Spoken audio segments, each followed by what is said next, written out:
Good evening. Welcome everybody to the Granville Exempted Village School District Board of Education meeting. Please join me for the Pledge of Allegiance.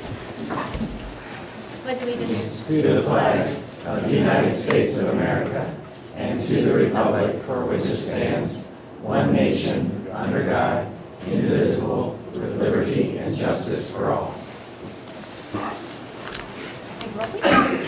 Dr. Corman? Here. Ms. Deeds? Here. Mr. Janice? Here. Mr. Miller? Here. Mr. Khan? Here. Yeah. Okay.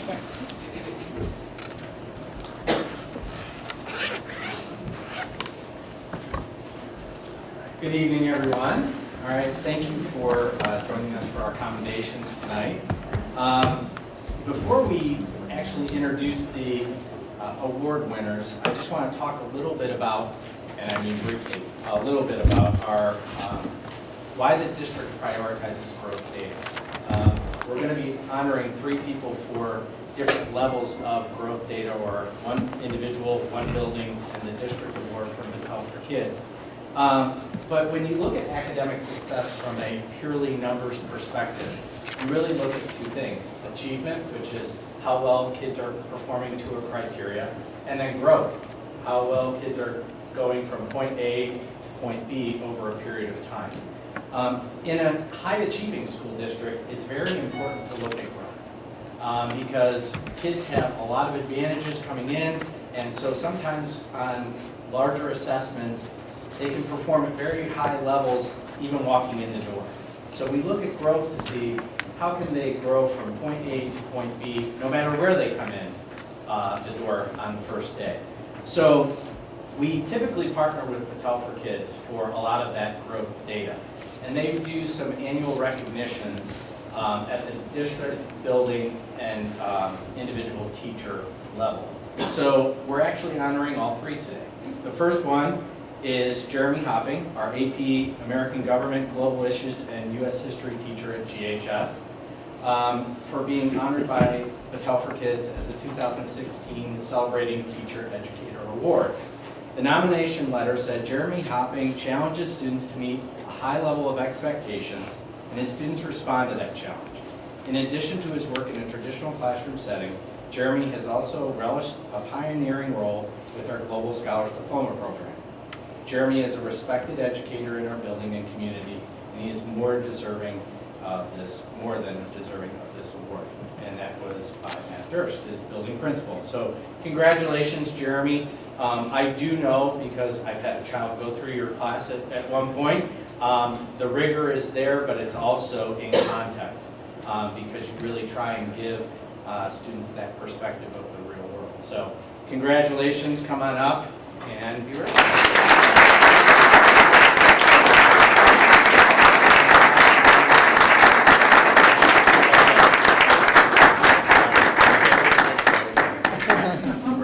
Right there. Okay. Yep.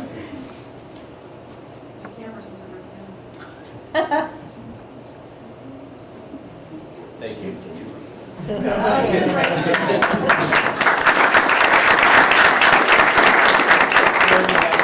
Because he has another engagement tonight, so we appreciate him being here. Thank you. Thank you. Thanks, Jeremy. Take care. We have 2 more Battelle Awards. The next one is for the Granville Intermediate School. So if you are a Granville Intermediate School teacher, please come up. Yes.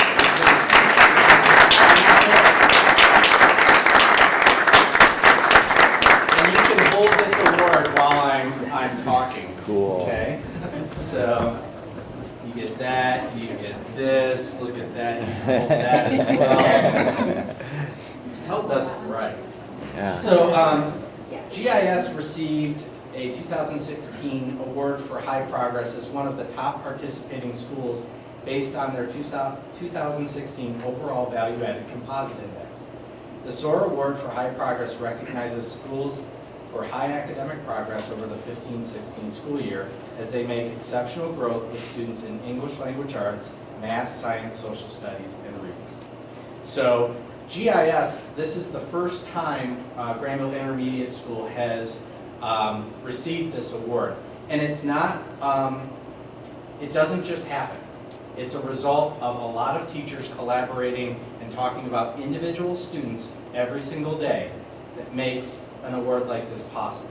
So it is not just an empty award. It is something that actually means that represents a lot of hard work on behalf of the staff and students. So congratulations to GIS and receiving this award.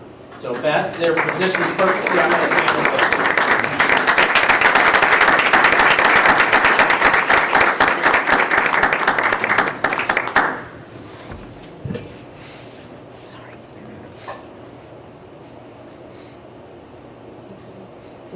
Thank you very much. No, you guys take it.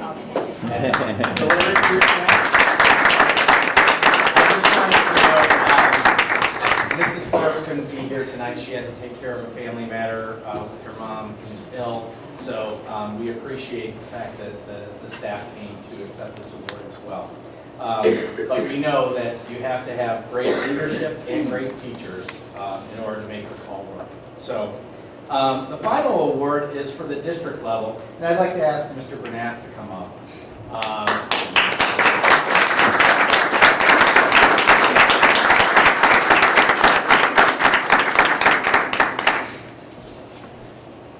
Thanks, Mr. Brown. You're welcome. He's like, if you call me up, you're in trouble. Congratulations. Yes, you're welcome. So, Mr. Bernath has done a lot of hard work in the area of growth. 5 years ago, we didn't even have growth data in Granville schools, except for at the high school. So now that we have it in K through 12, it's something that we look at regularly. He does a lot of work behind the scenes to make the data real for the teachers so that they can ask good questions. Data only leads to more questions. It does not give you any answers. So it's something that our teachers reflect on and think about every single year, and it's because of his work in making that data available that it is possible. So this award is Mr. Bernath's. So congratulations.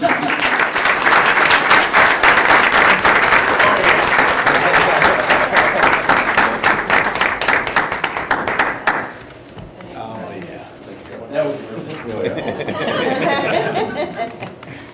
So that concludes our commendations for tonight.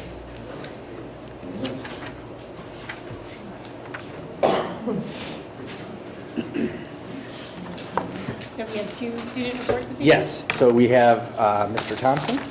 Would you like to come up first and address the board?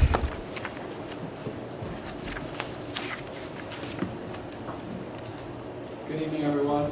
I'm Justin Thompson. I'm the student body president at the high school. And today was the first day of exams.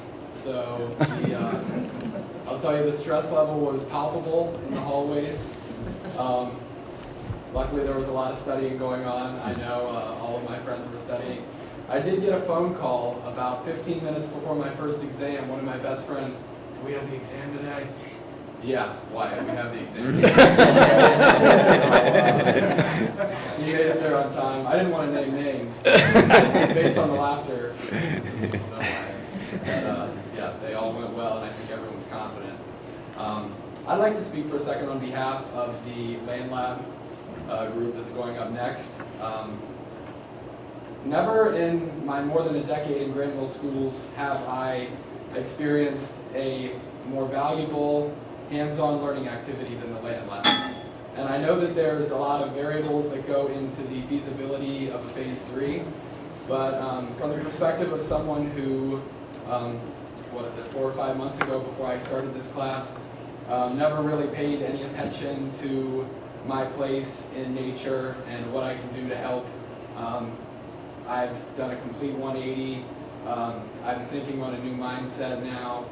I really have a new environmental lens that I look at the world through. So thank you to Mr. Redding for making that possible, and I wish the Phase 3 group all the best. Thank you. Thank you.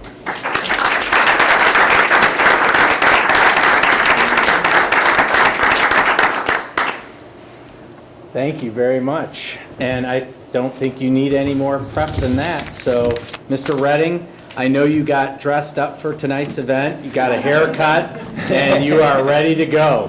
So, would you like to introduce your class? I'm actually not talking at all. Okay. But I will, we'll start with Brent Sodergren from the U.S. Fish and Wildlife. Excellent. Thank you very much. It's my absolute pleasure to be here tonight with this outstanding group of individuals who speak right after I do. I would first like to thank the school board for your support over the last 3 years now as we put the land lab in place at the intermediate school. And the ability, you guys allowing us to come in and present tonight. So we really appreciate that. I'm just going to talk a little bit about what the land lab is, and then talk a little bit about the proposal, and then the students are going to really give you the meat of it. But for me, the land lab project is probably the most rewarding experience I've had in my professional career.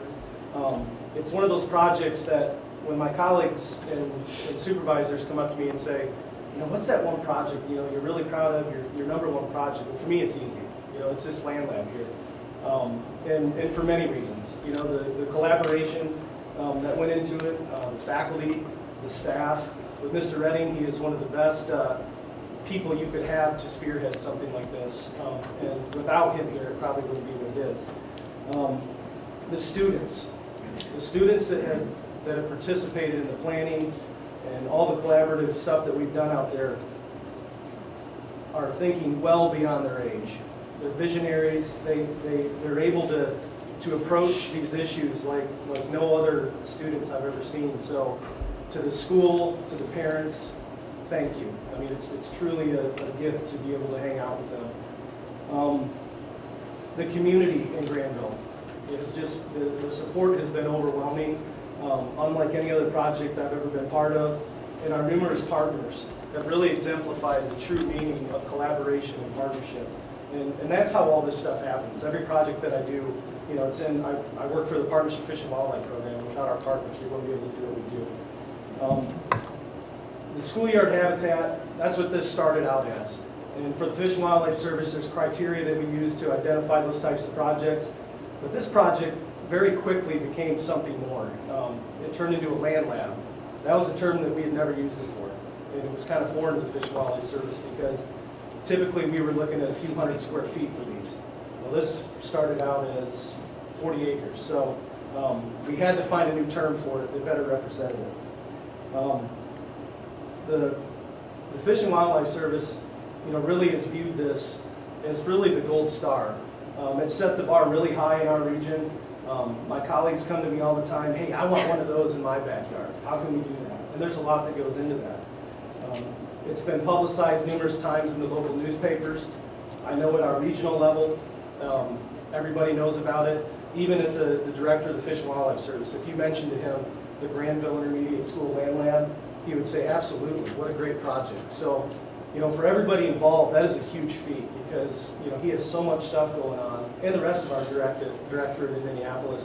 For them to know about this project with all the other projects that the Fish and Wildlife Service does, that's truly amazing. So with the existing land lab, the Fish and Wildlife Service has been fully committed to this project, both financially, providing labor, management, planning, coordination, and educational support for all aspects. I think we've really proven ourselves to be there when there was management issues that needed to be addressed, repairs that needed to be made, that were even above what was written in our agreement. And for me, I've been enabled by my wonderful boss the ability to really come out here whenever I need to, which is really cool. So I spend a tremendous amount of time out here. It never feels like a job, and I'm you know, to get paid to come out here and work with the students and the property there is just amazing. And really to quantify our involvement, as long as there's a Fish and Wildlife office in the state of Ohio, we will have full support for this project. So continuing with the existing one and any future additions that might be made, the Fish and Wildlife Service will be fully financially and technical service committed to this project. For me, one of the biggest impacts has been the classroom experience and that positive impact that it has on students. There is no other school in the state of Ohio where a child is going, or a student is going and getting these types of experiences. To be able to take the things that Mr. Redding and his colleagues are teaching them in the classroom and go out and apply those in the field. You just can't do that. and something that I would have loved to do. So for that alone, I mean, that puts 100% value for me. And then, after high school, you look at what it's done for some of the students. I know a handful of kids that have graduated from Granville High School. The reason they went into biological sciences, environmental science, was because of that land lab and what they learned in Mr. Reddy's classes. So for the Fish and Wildlife Service right there, if we get no more value out of it, and that's what it's providing, we're sold. So everything else is just icing on the cake. We all know the habitat benefits out there for the Fish and Wildlife Service. Those are key for us. But on this, it was more about the education and outreach. And they really have continued to grow with the involvement that Denison University brought. The curriculum inclusion that the school board and the school district has so graciously allowed. To see those concepts being applied in the classroom that we're seeing out in the land lab, that's truly a testament to the school board to allow that.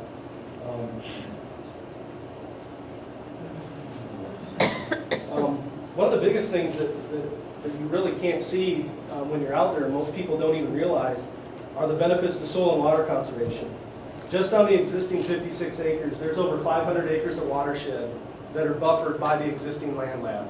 So we're removing sediment, nutrients, pesticides, before they go into the downstream water courses. So Granville being a very conservation-minded community, that's a huge benefit that land lab is providing to the downstream neighbors there. And that's additive onto the educational and research opportunities that are there. So again, just continues to provide opportunity, provide benefits to the Granville community. But really, we're here today to propose an addition to this land lab. It's an addition, but we're also providing an overall enhancement to the existing land lab. The students, the brains of the operation, as I like to call them, they're inspired. As I mentioned, they're visionaries. And I think they've really realized that they want to leave a legacy behind here in Granville. They want to leave a legacy that's going to provide something for the future students of this school and the community, and just an overall thought to leave it better than the way they found it. The current proposal is 29.5 acres. And again, it's going to provide additional features, some features that did not exist in the original land lab, but it's going to provide additive benefits that are going to strengthen conservation and education in the existing land lab as well. Again, the U.S. Fish and Wildlife Service is going to have that continued commitment to fully fund any restoration activities that happen out there, take part in the collaboration and coordination of all management activities. So, I really see this as kind of operating the same way that phase 1 and 2 did. As I said, the students are going to present the meat of this, and I would like to invite up Ms. Brooke Kowchak and Ms. Madeline Walker. They're going to discuss the components that are specifically going to be utilized in the phase 3 edition. So, Brooke and Madeline, if you'd like to come up. Good evening. So phase 3 is all about the value of habitats. And by focusing on restoration ecology, we will provide more for our ecosystems. Phase 3 will include a prairie and pollinator habitat that creates enormous potential to naturally filter over 500 acres of upstream agricultural and residential runoff. This will remove excess sediment, nutrients, and pesticides that will benefit the surrounding lab and invest in the future. This restoration project will stabilize the soil with over 30 species of native warm season grass and wildflowers, working to remedy the lack of topsoil and the current condition of the land. We will utilize the high elevation portion to save the degraded soil conditions by addressing the tilth and texture, and establish an organic layer in the soil that is an essential remediation to historical agricultural practices. So our strategy will provide habitats for pollinator species such as monarch butterflies and bees, as well as acknowledging interior grassland birds. Phase 3 is a necessary addition that will create and encourage life for species like the northern harrier, the short-eared owl, and the eastern meadowlark. Phase 3 has endless benefits for restoration as we plan to create a 4-acre fence row to reintroduce what was once removed from the land. This includes hardwood trees, understory tree species, and successional shrubs, all working in unison to provide a transition from the adjacent agricultural land and the proposed prairie addition. This fence row is a key connection that will combat habitat fragmentation, which is one of the most significant impairments to wildlife diversity and overall population. This will bring together 1.5 miles of additional habitat. Additionally, we plan to design a sustainable fruit orchard on the 3.5 acres that lie in front of the school. This sustainable orchard will contain apple trees, fruit-bearing shrubs, and other sustainable edibles. This new component of the Land Lab educates students on responsible agricultural practices and fits the sustainable theme being embraced throughout the district. This is an amazing opportunity for a huge impact, and together we can all be a part of a new initiative to make a difference.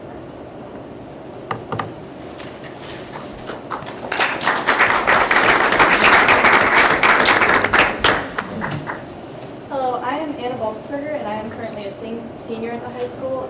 We also wanted to take a moment to acknowledge some of the amazing partners that have made the Land Lab so far possible and who are eager to possibly add on with the addition of Phase 3. Aside from our partnership from the U.S. Fish and Wildlife Service, which you were able to hear about from Brett Sodergren, we have many other groups that have enormous contributions to this project. The Land Lab has been a great opportunity to further Granville School's relationship with Denison University. Denison has conducted many field trips and labs throughout the Land Lab, creating an amazing opportunity to connect GHS and GIS students to the university. Denison has also conducted a number of undergrad research projects with these as experimental learning opportunities, all while sharing data with the GHS students. Recently, Denison even presented at a national conference about the Land Lab and their involvement with our school. We have also paired with the Licking County Soil and Water Conservation District, providing us with amazing consultation, equipment, and assistance with the Envirothon competition. The Stream and Wetland Foundation has also provided the Land Lab with a generous education grant in the past and has helped control invasive species such as Johnson grass. The Dawes Arboretum has also become a great partner as they have helped donate plant material, consultation, and service. These partnerships we have made with these groups with the project of the Land Lab have been great connections to the students of Granville to have, and have been extremely helpful for the Land Lab to grow larger than anyone has ever thought it would be. Thank you.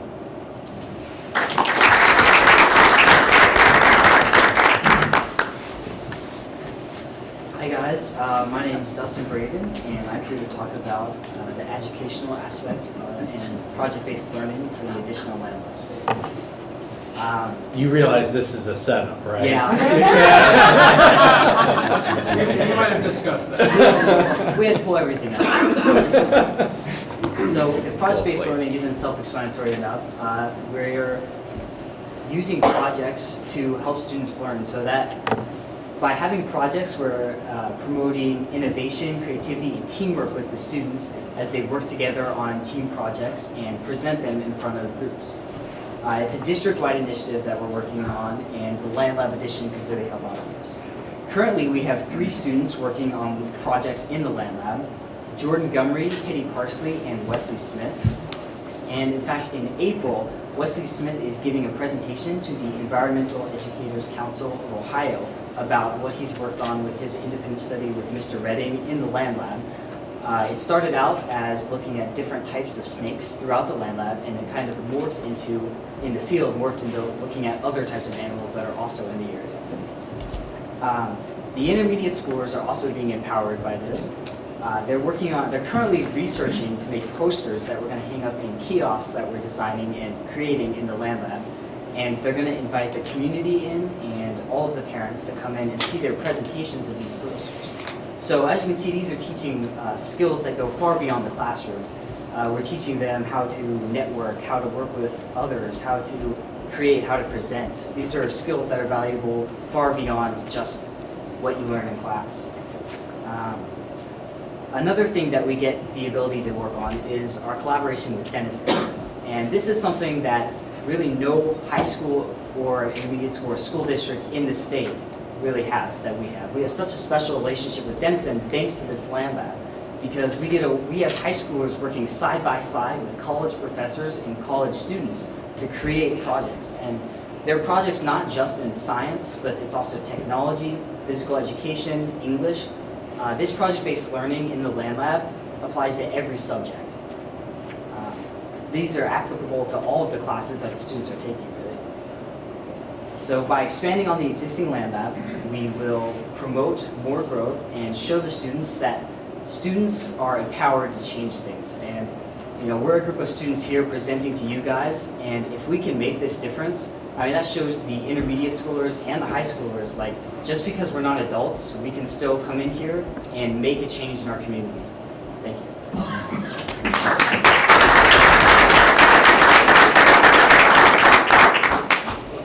I'm Jack Beckerly. I'm also a senior at GHS. As previously stated by Dustin, the Land Lab has facilitated a wide variety of education methods that are unique.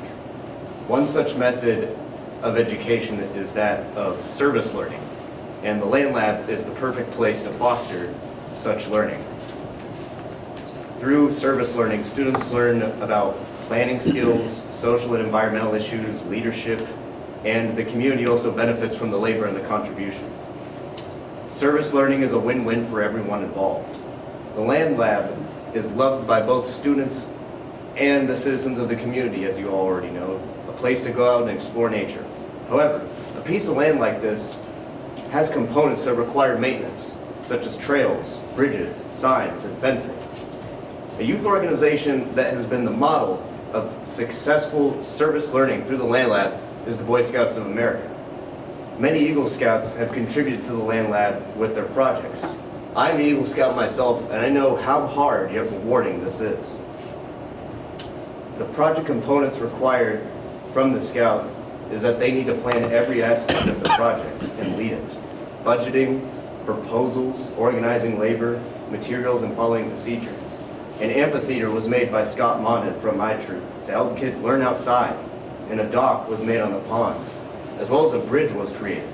Nick Unkefer, a fellow student of mine, is also planning his project for the Land Lab right now as we speak. But students also built bat and duck boxes to provide habitats for these animals. And I'm sure other service projects done under the auspice of the Boy Scouts of America, Girl Scouts of America, and even students themselves will further contribute to this amazing piece of land. With Phase 3, the opportunities for students will expand tremendously. Service learning teaches kids how to be responsible, caring leaders and serve their community, and it's a wonderful thing. The seeds for further service learning opportunities are waiting to be planted.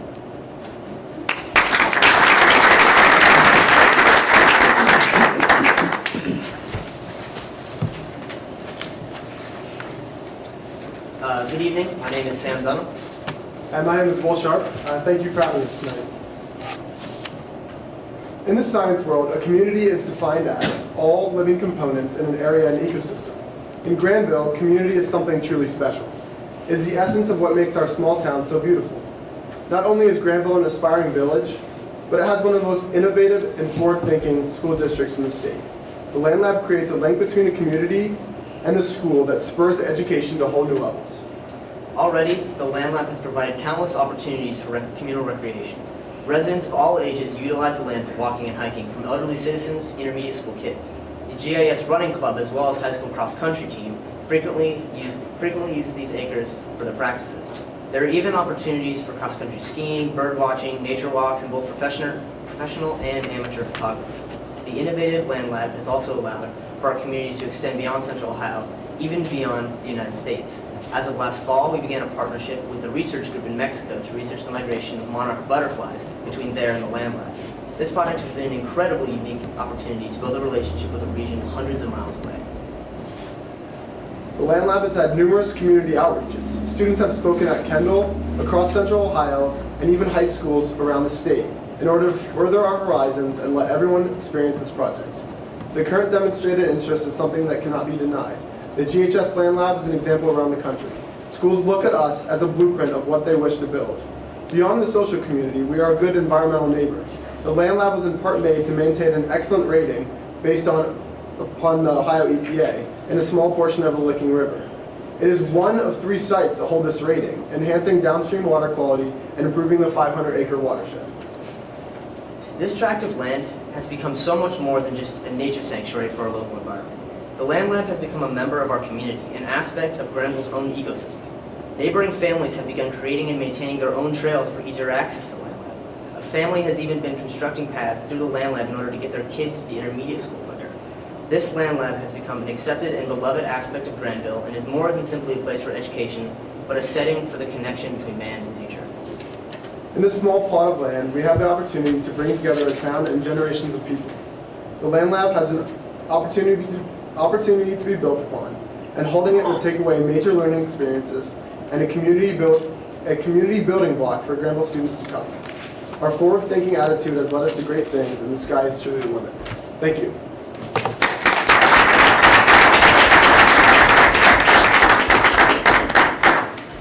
Hi, my name is Emily Kalchok, and I'm going to talk to you all about cause and effect.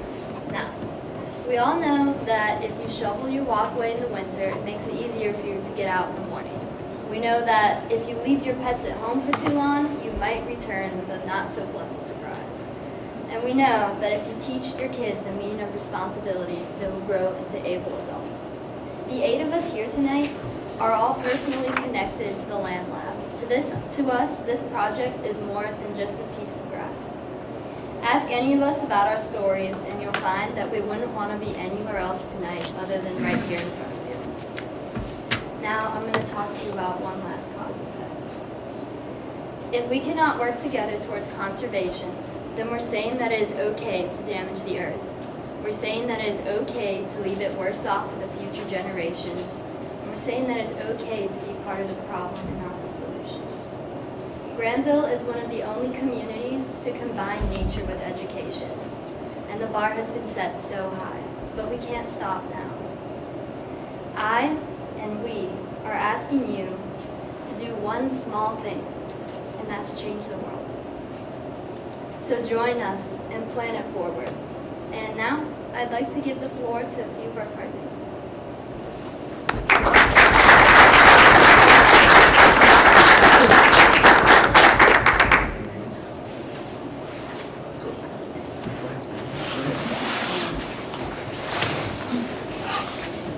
I don't have any prepared comments. I usually just speak off the cuff if that's okay. Hopefully I won't forget anything. But I'm that wonderful boss at Grant Preferred. I feel like I have to come here and say something, and I would miss the opportunity to do that anyway.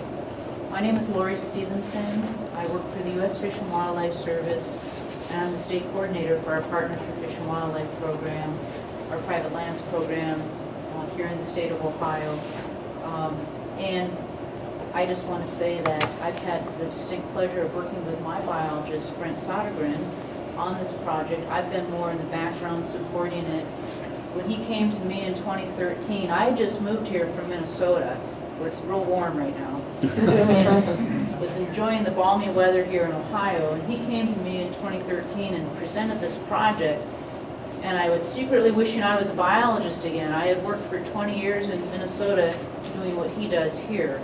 And to have a project like this presented to you as a biologist is one of those once-in-a-lifetime projects that you can work on that you can carry through to your career. Like Brent was saying, when he's asked, what is one of your favorite projects? I mean, this one rises to the top. It's the cream at the top. It is a most wonderful project because of, Fish and Wildlife Service. We could not do this alone, of course, at all. It takes a partnership. And the school, obviously, is the big partner.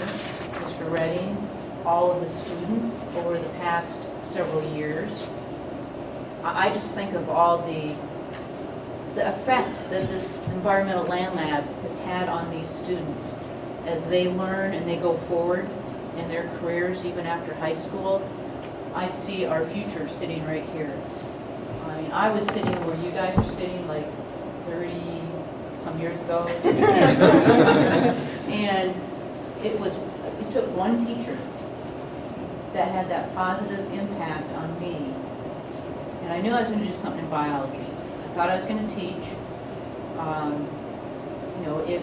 We didn't have an outdoor land lab. We went outside, I remember in high school doing leaf collections, and we had a fenced-in schoolyard that we went out and worked in. Yeah, just that little bit of effort from a school teacher, me having the interest, I was always a very outdoorsy person anyway. I love nature. That led me to where I am now. You folks, you have such an opportunity here, and you do with the current land lab and the educational value for that, for these students, for future generations of students coming up.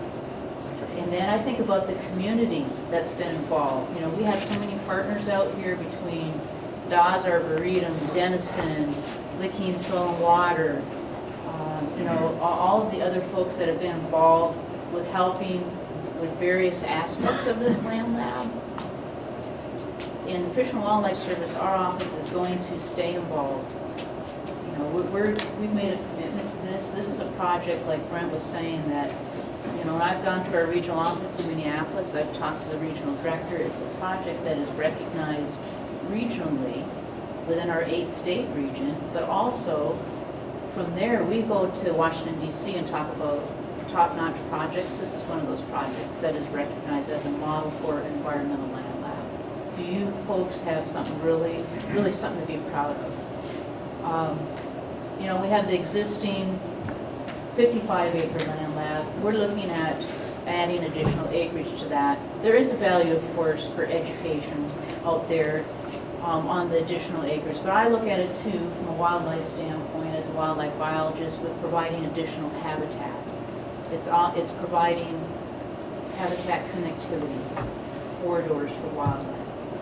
It has a water quality benefit with all the farm fields, surrounding fields that filter through what will be the native prairie, the upland areas, the wooded component. It all has functions and values that are very valuable on the landscape. So I thank you for giving us the opportunity to work with you in a partnership, and I thank you for letting me come up here and talk as the wonderful boss and Brent. I'll pay you later. Thank you so much. I appreciate it.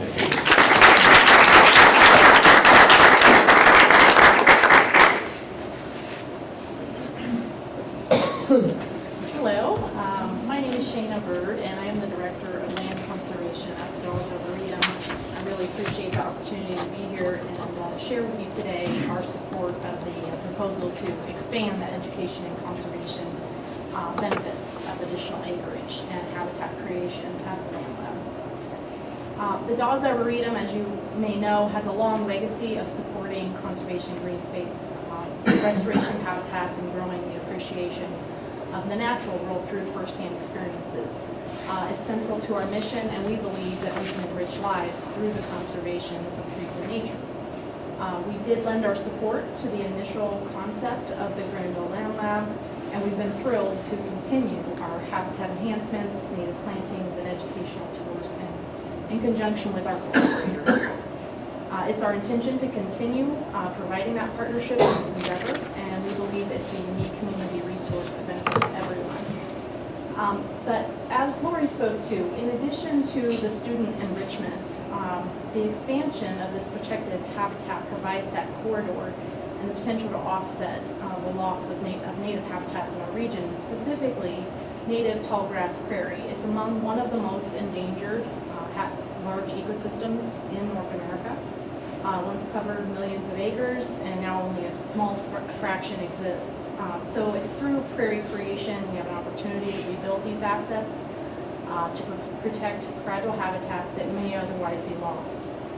I'm also a board member of the Licking Land Trust, and I really feel that the expansion of habitat is key. I do believe that support by the school district even further solidifies and strengthens the legacy the board has to offer future generations. generations. Lastly, I just want to share with you a personal note. 2 years ago, I was hoping to relocate my family closer to the Arboretum, and it was my very first visit to the Land Lab, and Jim's shaking his head because he probably remembers this. It was such an impressive testament to me. I realized that this was the community that I was searching for. I wanted my 6-year-old daughter to grow up in a thriving community that taught about valuing nature and celebrating conservation. And now today we are residents of Granville, and we're very grateful to be a part of this community. And I just want to thank you for the opportunity to contribute to this conversation.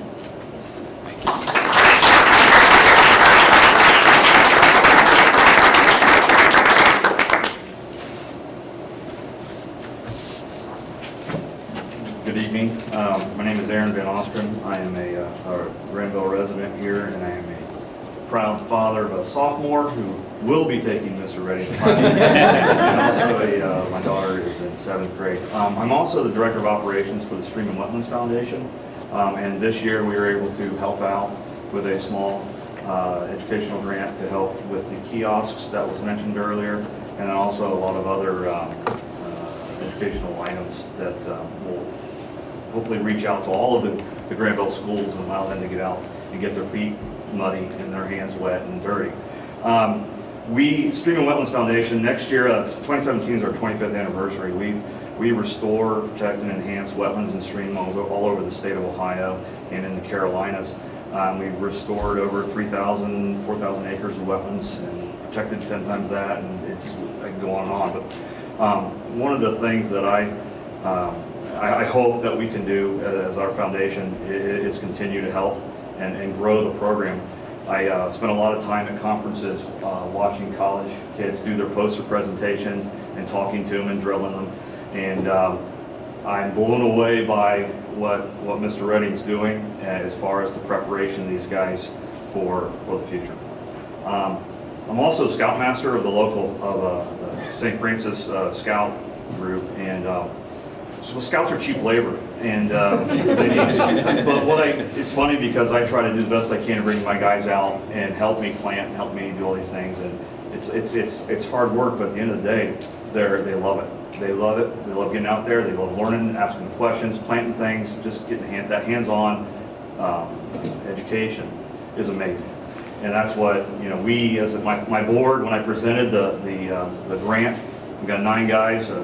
That a lot of times you think you're at the bank at It's a Wonderful Life. Sometimes the banker, I can't remember his name right now. But when you're presenting to them, they're good guys. But the first comment was like, well, this is what we do. This is part of our mission, is to fund things just like this. This is amazing. So I obviously didn't have anything prepared, and I'm a little bit rambling. I didn't know I was even going to make it tonight. But I have public partners all over the state, and I've got 3 now in the works that are right next to schools. And we reached out to them to say, hey, and we've used this as an example, because I'm passionate about what Mr. Redding's done here, and it is truly an example, I think, for the nation on what we can do for the hands-on learning and getting the kids outside. And so that's all I have to say. Apologize, Jim, if I rambled too much. Thank you very much. Hi, my name is Doug Spielis, and I teach at Denison. I'm director of the Environmental Studies program at Denison. I'm also the chair of the Licking Land Trust, which Shane is on. And wearing either of those hats, I support this project. So, in fact, I've had several of Mr. Redding's students who decided to come to Denison, and I would be delighted if any of you are interested. Talk to me afterwards. We'll talk. I want to reiterate what was said earlier and thank the board for taking this leap of faith a few years ago. I realized it probably was a leap of faith. And I kind of want to pose a question to the board, but don't worry, it's a rhetorical question. Here's the question. So the students are really proposing a large addition to your biggest classroom. And so my question is this: if you had the opportunity to make a large addition of a wing onto one of your buildings at this cost, because I know there are costs, but with this level of student excitement, with this level of community buy-in, with this level of benefit, would you do it? Would you? Thanks for considering the question.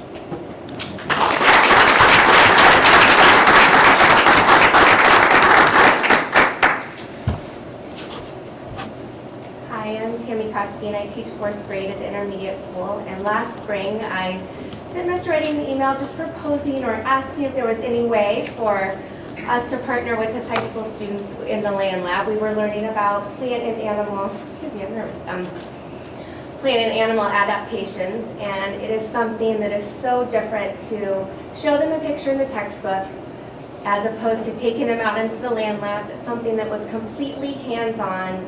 They were walking around with Mr. Redding's students. The high schoolers came over and took every 4th grader out into the land lab in 2 different sections, showing them a cup plant and how a cup plant holds water for animals to drink out of, or watching a killdeer protect its nest by swarming around, trying to lead predators that they thought we were away from them. And this year we've already been out there a few times with them looking at, we taught them the scientific method. So we said that scientists need to make observations and ask questions. So they went out and observed, and then went back out with Mr. Reddy and students again and were able to ask questions. Like I had told them there weren't any fish in the land lab, and in one of the ponds there are a huge amount of fish. So one of the questions was how did fish all of a sudden appear in this land lab? So we're teaching them to be scientists and observe what's around them. We just finished learning about weathering, erosion, and deposition. We took them out and they got to see how minerals are deposited into the wetlands and how that's changing what's actually a part of the wetlands. So this is just an amazing opportunity for our students. Last year, some 4th graders said the land lab was their favorite thing they were a part of in 4th grade, and they were only out there twice. So I'm so excited to get them out there more and have more of the land lab for them to be a part of. Thank you.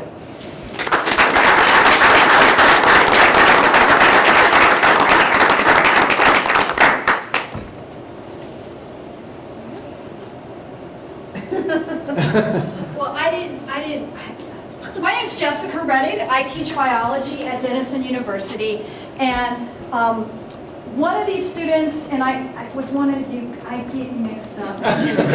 One of you mentioned this, that we went to this national conference and we did this poster, and I was the person who presented that poster. So at the national level, we were at what's called the Ecological Society of America. All the ecologists who are professionals in this country belong to this organization. And I was in a poster session, and it's in a big convention center, and all of the kind of educational type posters are together. And I had nonstop traffic, 2 hours. There was always someone in front of my poster, if not more, talking to me about how this project worked, how it got started. And I have to say, I wasn't really in on the beginning of the project. There were other authors on this poster who knew a lot more than I did and all. But people are asking questions like, how could I do this at my professional ecologists who work at universities are asking, how could I do this? I said, you got to go talk to your local school district. That's what you got to start with. Or talk to the teachers in the sciences and things like that. I had people who took pictures of the poster, or they asked me if I would send them the PDF of it because they wanted to be able to show it to colleagues and say, could we do something like this? You know, and basically I told people, look, if you're in a school district that is suburban, semi-rural, you probably have a hunk of land somewhere. A lot of school districts in America do. I said if you're in an urban school district, there's probably abandoned lots that you might be able to convince somebody to turn over to the school district and do something with. And really, it was a wonderful experience to say, here's our little town and this awesome project that we did, and talk to them about different ways the university and the professors at the university work with high school students, work with Mr. Redding, use data, and try to build these partnerships in pretty meaningful ways. And it was very exciting, and I was really proud to be able to be there and talk about that project.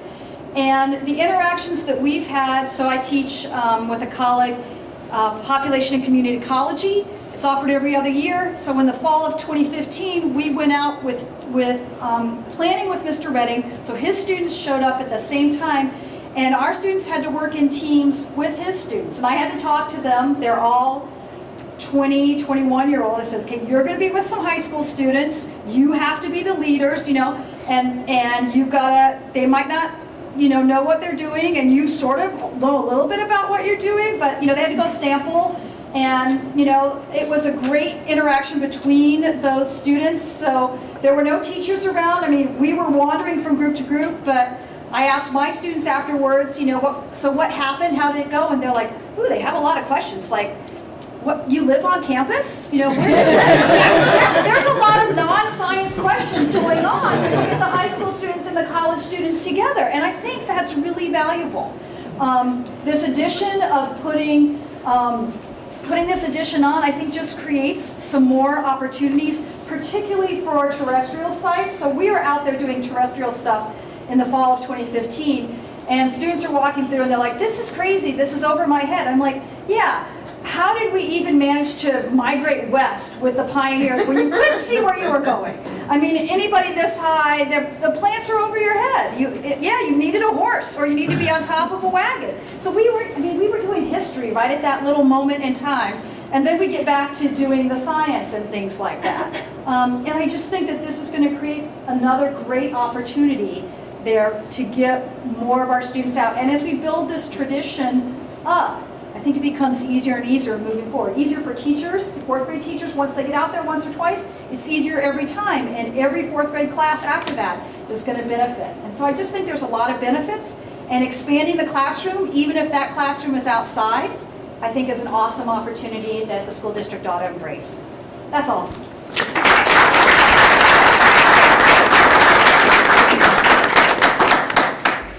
So I think we're done. Really? Are you sure? Yeah. You can probably grab something. No. Well, first of all, I think, I'd like to, allow the board to ask the students some questions about their proposal and their presentation. But I want to go back, a couple of years ago when a different group of students were sitting in front of us, and they talked about, leaving a legacy. And one of the things that the board considered at that time was, okay, this group of students is invested, but when they graduate, then what happens? But what we're seeing evidence of is that continued reinvestment in this environment, which is, a perfect, I would say, catalyst for our project-based learning initiative district-wide, K-12. Because, we've all been in classrooms before, all of us. And taking that knowledge and applying it to life outside of the classroom is really what we're about in K-12. We're not preparing you for college. Sorry, college professors. We're not. We're preparing you for life. And the skill set that you will learn here will help you navigate whatever you're passionate about. I had a child that went through Mr. Redding's class, and it was a game changer for her. And so she went on and wanted to study the environmental sciences. And so our role is to help you find that passion and purpose. It might be environmental sciences, it might be business, it might be, athletics, it might be music. There's a wide array of things that we try and engage you in order to get that type of passion that I heard from you up there. And so I want to thank you for your reinvestment and continued engagement in this process, because I think it's immensely valuable. And Craig, feel free to write about this, in the local newspaper again. But this is a great opportunity to highlight all of the things that are taking place. So, with that, what questions might you have for our presenters? Would anyone like to start?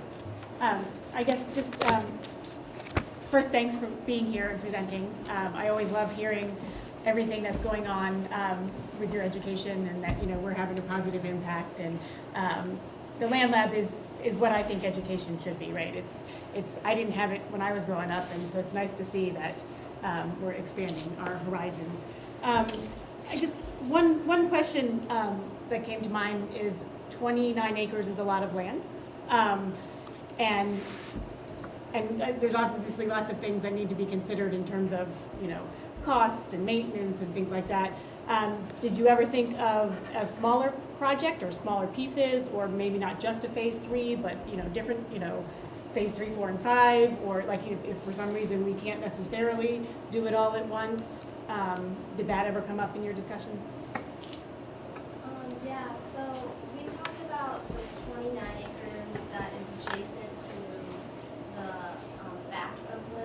we also have the 3.5 acres by the road. That's a lot smaller that we wanted to plant an agricultural sustainable system. We originally wanted way more than 20 acres.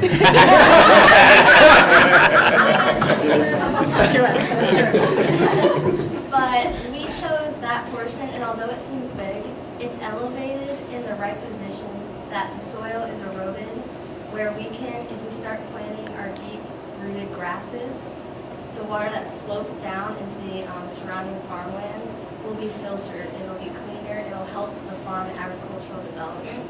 So it's big, but it has such a big impact.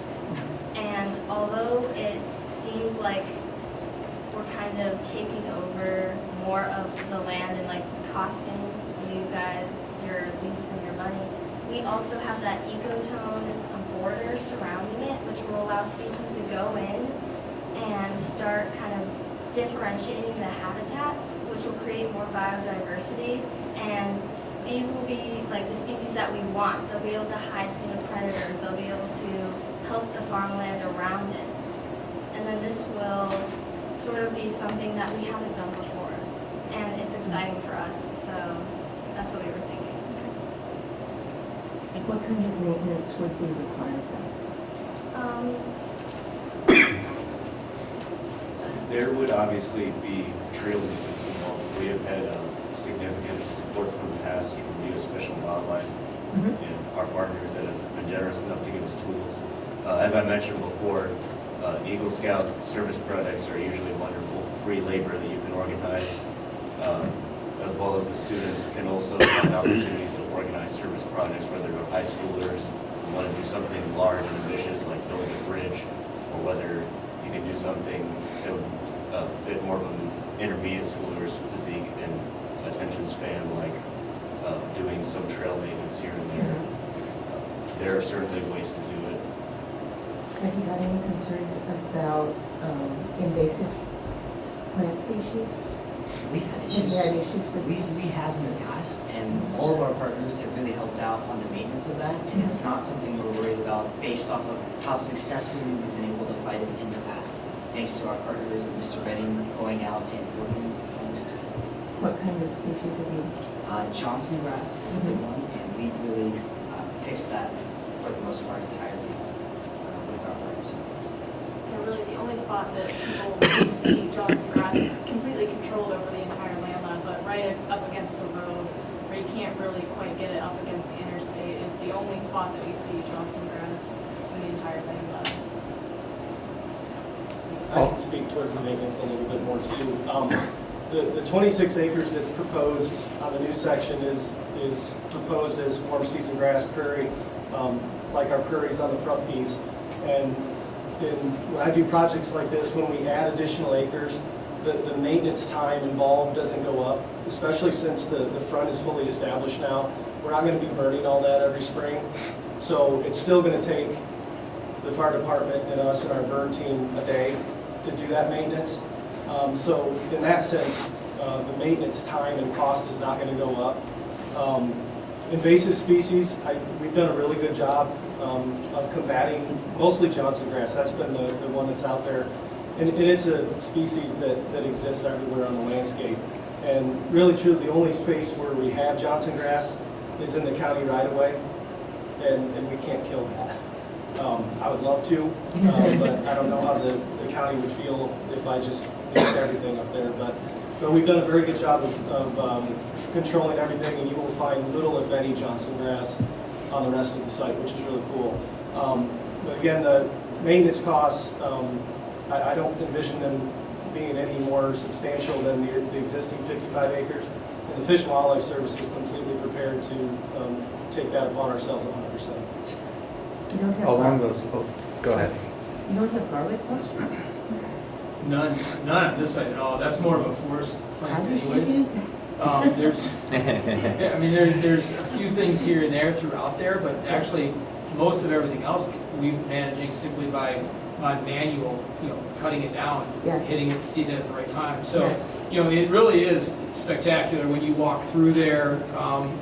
Once you reach the interior, and by the interior, I mean we 20 yards, 10 yards inside, it's significant as far as what we have in terms of the proper diversity of what we want to maintain. When you look at these systems historically, especially the grassland component, this is how these systems historically were managed by Mother Nature. We don't have resistance from the herbicide issues like if it was a crop field setting. This is naturally how warm season prairie was maintained and managed. So it's just a really cool. Most of you on the school board have been out there to see what we do, and it is pretty amazing. So maintenance issues. I think that burden on the Fish and Wildlife Service in the school district would not see any increases. Would we have to burn that area similarly to the front? Yeah, especially in that, so the front piece, we burned that 2 years, I think. Yeah. And now it's fully established. We're only going to burn as necessary. We'll evaluate each tract. The pieces that are divided by the trails, we'll evaluate those and probably burn every third year now. And then we'll have a 2-year burning cycle if the proposed acres are planted to warm season grass, similar to the front. And I want to go back to the Johnson grass issue. The 26 acres, you have a bright green line separating those tracts of land, but really it's all farmed by the same person, correct? So in reality, there's no bright green line. So how have the neighbors, have you talked with the neighbors? Have you communicated with them about the potential for additional acreage in that? Because, as much as we've talked about the positive aspects, we have received a few calls where people don't realize what they're looking at and they think it's overgrown, it's not what it's supposed to be. So, how do you anticipate interacting with them?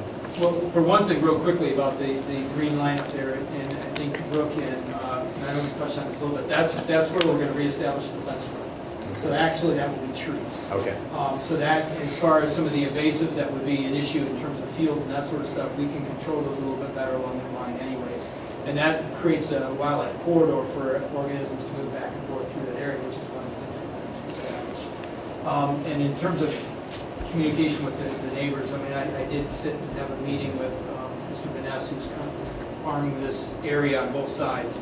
And he expressed some concern as far as the nuisance weeds that would be in there. Again, I would stress the fact that we're doing an exceptional job controlling those things, and they do exist. They typically exist in all right-of-ways on the township roads, and so I don't know that we've created any more of a liability in terms of that with what we're doing here, and I don't see that being the case with any addition. What trees would you be planting? We said hardwood canopy trees, successional shrubs, and short story trees. And these are just ones that would be able to grow more naturally with the environment and have the most success. But like what species? They would be, that's your typical, in terms of, we've got, all through the front, we already have oak, we have maple, we have hickory, all of those would be similar along through that area.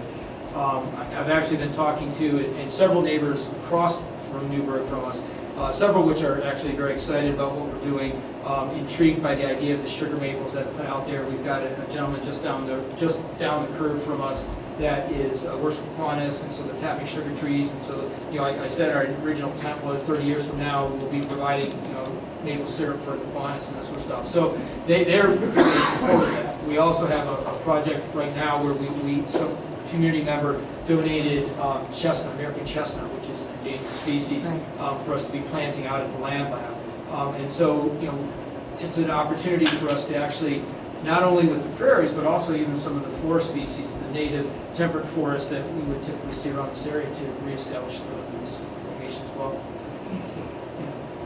I also was just thinking that if I could say on our behalf that as far as the neighboring landowners out in the neighborhood out there, as far as the public perception of it, as far as not knowing exactly what's going on and worrying about Johnson grass and saying that it might look overgrown and that they're worried about the maintenance, that on our part it is a lot about education and reaching out to the community, and that we're eager and looking forward to getting a better understanding with our neighbors out there, and showing that we want to restore the land and be good neighbors to them and to everyone in the community, as well as bettering and expanding our land lab. So we're really looking forward to bettering our community ties and sort of education and outreach from that respect. On phase one, as I recall, at least in the wetlands part, you had to remove some existing tiles. Is there any similar situation here? Would you have to be excavating at all and removing anything? Yeah, there's none of that would happen. If we were working to the north, on the north of that green line, if wetland restoration was a component we wanted to include, it would involve that. The 26 acres is all on the upland portion of that field, so the feasibility for wetlands wouldn't be there anyway.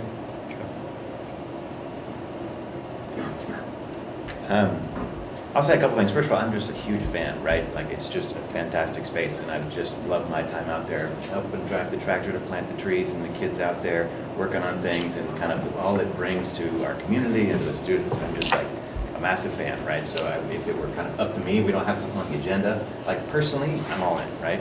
But I just want to give you a little bit of perspective as a board member, like, I'm a representative of the community, right, and a steward of community resources. So maybe I can give you a couple ideas of things you could help bring if there eventually is a proposal that comes to us to kind of help reinforce that, right, to kind of give you some more meat behind it. And I think that we've talked a lot about kind of the environmental sustainability of it and what this is doing to the land. And there's so many people that, this resonates with, including myself, right? But I think there's also a financial sustainability piece of it that we have the opportunity to have just as good of a story, right? But I think that really needs to be kind of hit head on the nail. You really got to get into that financial piece of it to kind of go and do some homework about, like, what's the value of the land, now, what's the value of it if it's developed or not developed, what's the value of, the farming on it, the lease of the farming. And I think if you can start to put some of those pieces of the story together from kind of an ugly financial perspective, it really helps build the case, because, every decision that comes to us, whether it be a new tractor, a new bus, or a new set of curriculum, or musical instruments, or an additional staff member for something, there's always that trade-off, right? There's always an educational value as opposed to the finance. And the best stories, the greatest stories that really engage the whole community are like,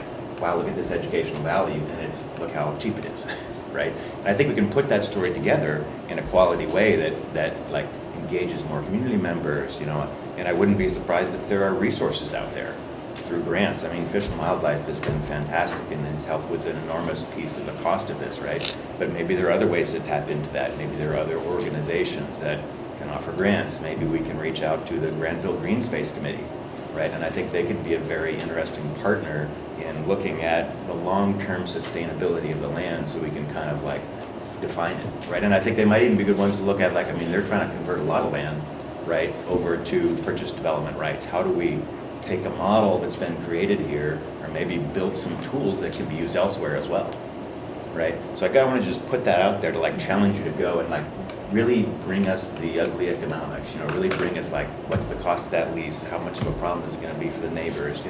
What are the other issues? And like kind of hit those on the head, so that, if a proposal does come to us, right, and I encourage you, like, we don't have something on the agenda, to like continue to work, and I trust Mr. Brown to bring to us and help facilitate to some extent what that proposal might look like. Get into those things and see, like, what other grants we can get. There's probably, it sounds like there's lots of value to lots of people in this, right? There certainly is for me from an educational perspective, but I think there's lots of other organizations that can, in addition to offering their like help in advice, right, can offer financial resources that can truly make this, sustainable, right, in a model that's far beyond just these extra 26 acres or whatever, right, in the existing ones that we have. So I think there's something there, and I want to make it like as good of a story that way as anything else, because again, if it were up to me, yeah, I'd vote for it. I think it's great, right, but in reality, it's not me voting up here, it's kind of me as a steward of the community, right? And so I think that's been challenging for me as a board member to kind of take my hat off to some extent and not divorce myself from my own beliefs and things, but to really think about it more broadly, like, what's long-term? Like, are we going to have a school there, right? Do we have to have that space for a school? Do we need to put fields out there? Those are things that I think if we think about now and come up with a solution on it and say, yeah, this is how you could do that differently or whatever, that kind of helps build the case so you don't get any pushback, right? And you know, every couple of years we have levies, right? And people always look for things to push back on, right? Oh, you don't have that front lease anymore. Oh, the people around that area don't like the fact that there's an intermediate school and a parking lot there already. Right? We still get pushback from people since we built the school there 15 years ago or whatever, right? That they don't like that in their backyards, right? I think there's ways to kind of use this to like improve all of that, right? And I think you're headed right down the right path. The kinds of things that we're doing there right now are fantastic. The recognition we get in the community and things like that is outstanding. The educational value is there.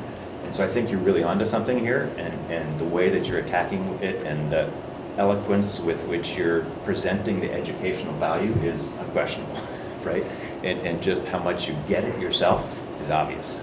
And I think the more that we can translate that beyond the 8 of you, right, and the ones that participate in the environmental science class, and the ones that, all the 4th graders even, right, the broader we extend that circle through Denison, through things to the entire community and beyond, like the bigger impact you have, right? Because I think the impact of this is not just like 26 acres, we like to preserve that. The impact can be more, right? And the more you partner with different organizations, I think you can even improve that. So you'll probably find that it's challenging in many cases because you run up against people that don't have your perspective or don't share the appreciation for the value of the education. But as you start to work through those things, I think the learning that will come from those no's that you get from whatever issues it is and how you work through them are going to be really valuable to the educational process as well. So I'm a huge fan, right? Like I'm all about it, and it's clear the educational benefits are there. And I think there's a great story as well in the economic sustainability if you understand it. But it really takes crunching some numbers and talking to more people, and you know, I'd be happy to continue to be a consultant, and I know Mr. Brown is going to hopefully continue to shepherd this along. So that's my 2 cents on that piece. A lot of good points, for sure. Anybody have any other questions? No. Well, thank you very much for being here. It definitely learned a lot, and like I said, I'm always happy to hear all of the things that are going on there. It was, you know, with the U.S. Fish and Wildlife investment, it was a very easy decision to get the whole thing going, because obviously it's been a huge asset to our community and to our schools and to our education, and obviously it will just continue to, you know, even what's already there will continue to be more and more beneficial as time goes on. So I think next steps are for Mr. Brown will, you know, continue to gather some data, and if you get some of the more formal proposal things that Mr. Miller talked about, then you'll formulate a recommendation in the next, I don't know, however long it takes. Well, it would be the next next board meeting would be the organizational and regular meeting. What I would suggest is that I spend a class period with you to come and talk a little bit more specifically. I'll ask the board to generate a few more questions, and we'll put those together, come, sit down, talk with you. The important piece to understand is kind of tapping into what Mr. Miller said. You know, leadership is not easy, and you have to answer for all the decisions that you make. So they're not giving an answer right now. They're collecting more information in order to make an informed decision. So I will work with you to refine that a little bit, and then if a byproduct of that is a proposal that I can recommend, we'll move forward in that. Okay? But I think you did a fantastic job of your presentation. So I know part of project-based learning is a public presentation, so you did that well. So I thank you very much for coming tonight. Thank you. Okay?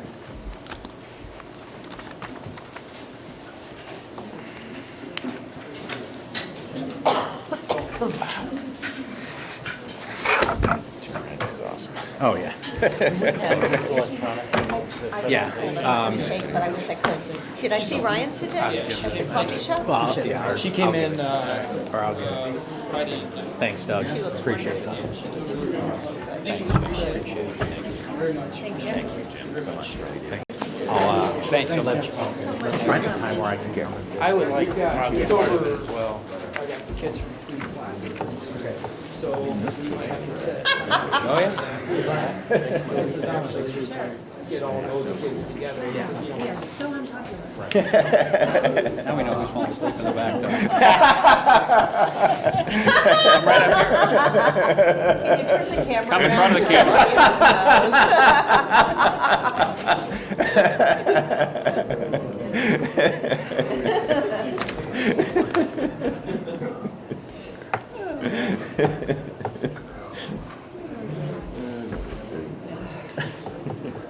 How about putting Jeff's slide up there too? Rush. His three. What is what? Oh, I know. That's Yeah, a wow. classic. Yeah, that's. The game of life in Japanese or Korean. something? Korean? Yeah. Okay. Oh, did you bring that back? Oh, Korea, yeah, cool. for the Korean club. How It's been sitting in the cool. back of our closet. Got to remember to take it over. Get it That's out. very cool. Okay, Is it Korean? we're, Public comment. public comment. Cool. We've come to the part of We our let 'em agenda out too where. soon. Yeah. Craig? Troy standing up? No. Couldn't hear a thing. Okay. All right. Is the microphone on? Well, that microphone is really just a ruse. It's more for the, connection to the video. No, it wasn't doing anything. Oh, okay. Yeah. But usually these So are it's pretty really- good, but maybe we need one over there or something. Yeah. Yeah, anyway. So we've come to the portion of our agenda where we entertain public comments. If you'd like to address the board, please come to the podium, state your name and address. You speak for 2 to 5 minutes. Okay. Action agenda? Okay. Action item 8.01 are the board policies. This is the second reading and approval of the board policies. So moved. Second. Okay, nothing new to report. These are annual updates that we typically make November, December timeframe. Any other questions? Take the roll, please. Mr. Miller. Aye. Mr. Janice. Aye. Mr. Khan. Aye. Ms. Deeds. Aye. Dr. Cornman. Aye. Excellent. 8.02, the authorization for testing expenses for the ACT Quality Core. So moved. Second. Andrew? And we don't believe that we'll come close to that, but because we could exceed $25,000, we want to bring it to the board and get approval anyway. This is something that will probably cease to exist moving forward because ACT Quality Core probably will go away in the near future, and the end of course exams will probably, that are provided by the state, will be that conduit to the end of course exams that we give. It seems like that's more than we have paid in the past though, right? No, it's less. That's the same? Yeah. Yeah, I Less. think last year's resolution was for 35,000. Yeah. Really? Yeah, Yeah. it's actually less because I know that it's $1 less per student than we've paid in the past. And it's going away. Yeah. Yes. Okay. Just a big time change. And you want to just mention briefly what it is that we use this for our audience? Yeah, so, no, I don't. No, seriously, like just, Well, for the record. The end of course exams, the ACT Quality Core was really what got us linked into the SOAR Patel for Kids project. And so we've been using that data to get growth on our students over time, and the high school specifically has used that information to drive their pedagogical changes and reflection over the last 8 years, right, Ryan? Ninth year. So, but it's more of an end of course versus OGT was kind of a universal type of assessment of 9th and 10th grade proficiency. This is more targeted to the individual course structure. And we think the end of course exams Will go away. potentially take the place of these, like. Yes. They'll give us what we need to know. Correct, yes. Thank you. Take the roll, please. Mr. Miller. Aye. Mr. Khan. Aye. Ms. Deeds. Aye. Mr. Janice. Aye. Dr. Cornman. Aye. Okay, this might be a topic that you don't know anything about, but I'm recommending a new supplemental for the organic garden and land lab manager. Second. All right. Any questions? Any And comments? the description is in your packets. Yeah. Yeah, so what we decided to do, obviously, Mr. Redding is very passionate. We need his support out there so that we can continue to enhance that space. We wanted to create a supplemental to compensate him for all the time and energy he puts at night and on the weekends for the support of this initiative. And it's something that is a cost, and there is a cost and something that you support. It'll be posted for anybody to apply to? No, this will be tied directly to his position. Fantastic. Yes. Well worth it. Yes. He's still working, you know. Yeah. Yeah, what? He's still working. Yeah. Good. Any other questions? Take the roll, please. Ms. Dees. Aye. Mr. Miller. Aye. Mr. Janice. Aye. Mr. Khan. Aye. Dr. Corman. Aye. Thank you. New supplemental for indoor track assistant coaches. We have been able to, I would say, dodge this issue. Oh, yes. So moved from Amy. Second. Go ahead. And And Andrew. Okay. Thank you. No, I start rambling. But we have over 100 students in indoor track right now, and we need to have better supervision so that we can ensure safety of our students. And we've dodged that in the past with some of the volunteers, but we have to have something that we can count on consistently. Questions? no. Take the roll, please. Ms. Dees. Aye. Mr. Khan. Aye. Mr. Miller. Aye. Mr. Janice. Aye. Dr. Corman. Aye. 8.05 is a tweak to the job description of the Dean of Students at the middle school. As we are moving into the one-to-one environment for next year, 7 through 12, get a motion in a second. So moved. Second. Thank you. He'll get good at this eventually. Maybe in my 7th year here I'll get it.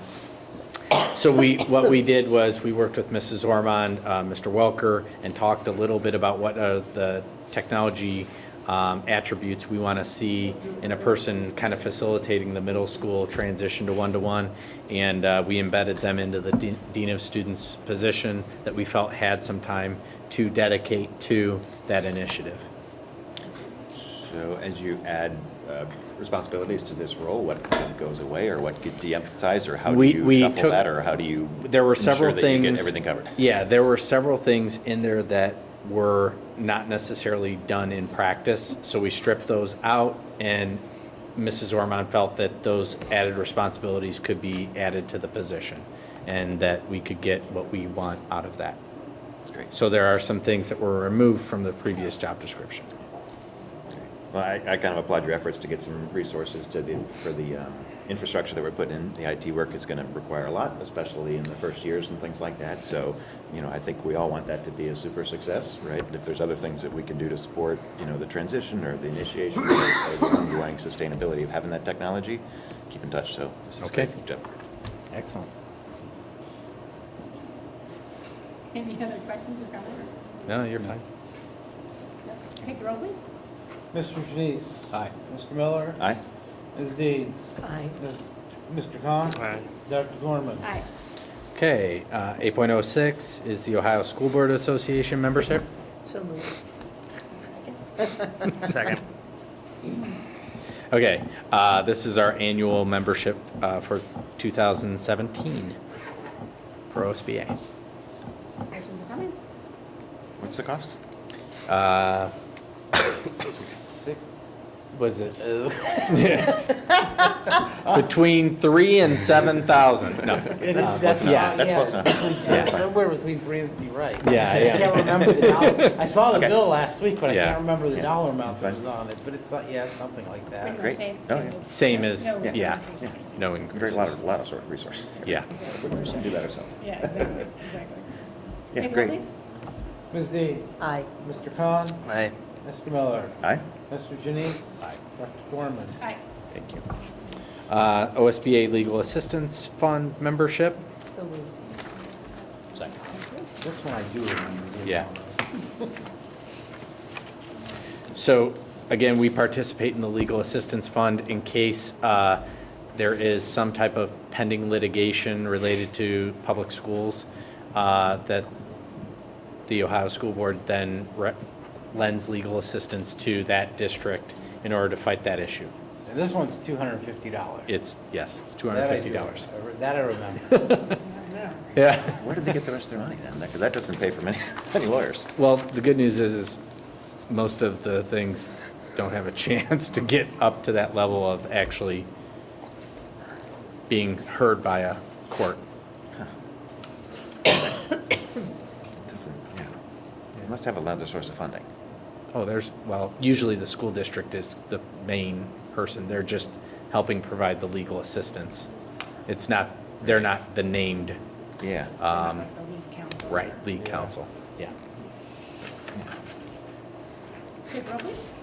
Ms. Dees. Aye. Mr. Janice. Aye. Mr. Miller. Aye. Mr. Khan. Aye. Dr. Corman. Aye. Okay, the consent agenda 9.01 through A through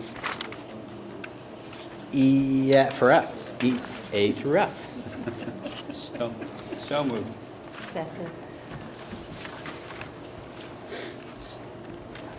Okay.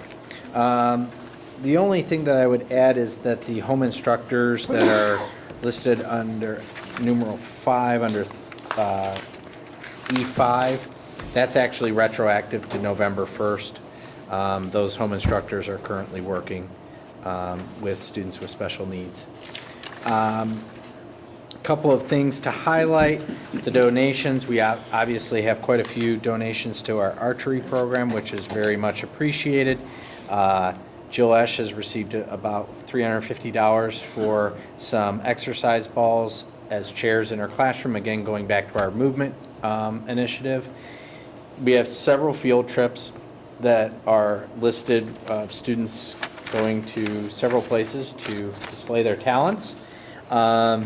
And then Megan Struck, who is our .3 orchestra teacher at the intermediate school, her husband was relocated, so she is moving. So we have that resignation, but we have a corresponding hiring of Vicki Capper, who used to be our orchestra teacher, to fill in for the rest of this year. We also have the indoor track coaching positions that you just approved. So what's going on with the DHS Lounge? That there was, So the lounge, that's a project-based learning initiative. I probably need to provide the board with a list of some of the project-based learning initiatives right now, but not all of them are off the ground. But the senior lounge is in need of some updating and upkeep, and Mr. Janice sent an article. What? I said fumigating. Fumigating. Well, that might not happen. The seats are a little Yeah, scary. they're getting, they'll not last long. You know, we're actually looking at, one of the conversations that we've had is about the stress level of our students. So Mr. Janice provided an article, and I shared it with the high school staff, and they're really taking heart in looking at that as a way to enhance that whole area, to, you know, not only just look at the physical aspects of it, but how can they implement some things that would tap into more of a stress-free environment. So that is one of the project-based learning groups that is established. So that's CAD as well as the build and design. And there's a corresponding all-girls pre-engineering class that is at the intermediate or middle school that is working on the middle school project center. So there are a couple of different projects related to a redesign of certain spaces. And if you remember, part of the funding for this will also come, if you remember, last year, maybe it was in the spring, when you made a bunch of movements to let us clear out some funds, and the excess money from various old classes, like classes of 11 and 12, were put into student council account, and that's part of what that was for, was the project that they chose, that was to redo the senior lounge. Okay. It's great to have donations for all these things. It's fantastic, all the different support we get. I notice there's a lot of them for archery. Would archery benefit of connecting with the athletic boosters, or are they too high school focused? I mean, I'm not sure if there's a way to kind of help. They're not high school each other out or focused whatever. I'm at not all. sure if that's. So here's the issue with archery. So in order to participate in the National Archery Program, you have to have some school affiliation. So actually, the middle school and high school program is run through the GRD, and the intermediate school is run through the schools. Why that is occurring is that as kids get into middle school and high school, they choose other options of activities. So the pool of kids is much smaller, and the majority of our students that participated in archery were at the intermediate school. So we wanted to kind of have that oversight and that connection to the National School Archery Program. That being said, they co-fundraise, but it is actually a joint venture between the GRD and the schools. I think it's a great extracurricular project. I've Yeah. seen so many kids that have really benefited from it. It's fantastic. And it sounds like it's got great community support as well. Yes. Any other questions on the consent agenda? Take the roll, please. Mr. Janice. Aye. Ms. Dees. Aye. Mr. Miller. Aye. Mr. Khan. Aye. Dr. Cornwell. Aye. Thank you. Now that is over to Mike for the financials. Okay, 10.01, the monthly financials for November. So moved? Second.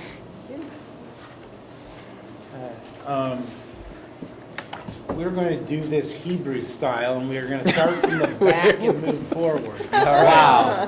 You just caught me off guard. Do we have to read right to left? We're going to go right to left. The last page of the report is an update of where our 5-year forecast is right now relative to where we were 2 months ago. You will see that our financial condition has weakened, not substantially, but has gotten a little bit worse from just 2 months ago. That is almost exclusively through student services, especially related to costs with the ESC. We went through our reconciliation with the ESC beginning of last week, later the week before, and first of all, it was determined that we were undercharged, not through errors, but just by $144,000 last year, which was a combination of the aides, the one-on-one aides that we employ through the ESC for our students there cost more than we had been originally charged for. I think some of that was because of different way how they were doing insurances last year. And the second was because halfway through the year, we transferred a lot of our preschool services that we were providing in-house back to the ESC because we just did not have the capacity to handle them because of the sheer numbers. And we also had less psychological staff available because of an illness. So we actually sent back a lot of the play-based assessment to the ESC as a way to actually meet the requirements of law. So between that and then for this year, we have upped how much that we are paying for the one-on-one aides to reflect the actual costs and how much we are paying for preschool to reflect our actual counts, which again is up again, it's just slightly, but up again from last year. So those are really causing most of the changes in costs that we've experienced. The other thing that has changed is after the first of the year, we will be having 5 additional students taking John Peterson scholarships. And so those have been added on. And of course, we get deducted for each of the students taking a John Peterson scholarship. That comes out of our revenue to transfer to wherever they are going. Do we have 5 students move in after the first of the year, or how does that happen? No, as a matter of fact, I would say, well, I know for a fact, these are kids that were attending a separate school. That school prompted the parents to engage in that process of going through the scholarship to get revenue for tuition cost. So they were already attending, but they can charge back to the school for the Peterson Scholarship. They didn't start the year with us and then transition. They were already attending that institution. Does that make sense? Unfortunately. Yes. The other piece that increased, the amount that the state was deducting for our autism scholarships in November went from $70,000 to $96,000 for the year, despite the fact we had 4 kids before that and 4 kids now. I have a feeling that were subtracting us for 4 kids, but only charging us for 3 and realized that. And so, because the $26,000 is about the cost of one full autism scholarship for the year. So when you take all of that together, you will see the overall financial condition has weakened some. It is not a significant weakening. It doesn't really change that much in the out years or the current years as far as strategies or anything like that. So,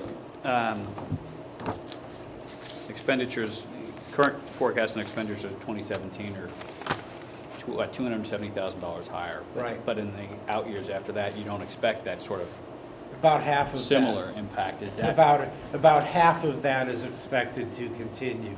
Basically, the changes that we made this year to represent current costs for the one-on-one aides and the preschool, those we are expecting to continue. Obviously, the $144,000 that we are paying back for next year, that we are not expecting to recur.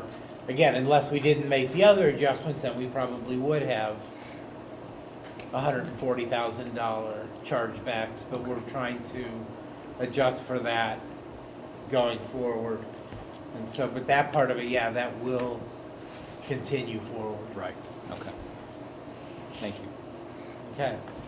So now if we move backwards to the second last page, the second item, we do have our preliminary valuations from the county auditor. I got those last week. Overall, my forecast evaluations wasn't too bad.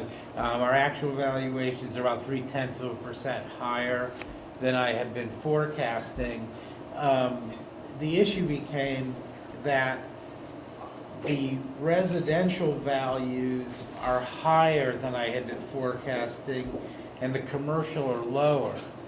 And so because the commercial tax rate is significantly higher than the residential tax rate, even though we have a little more value than I was forecasting, we actually net lose a little bit of money because of the differential in the tax rates between the two types of property.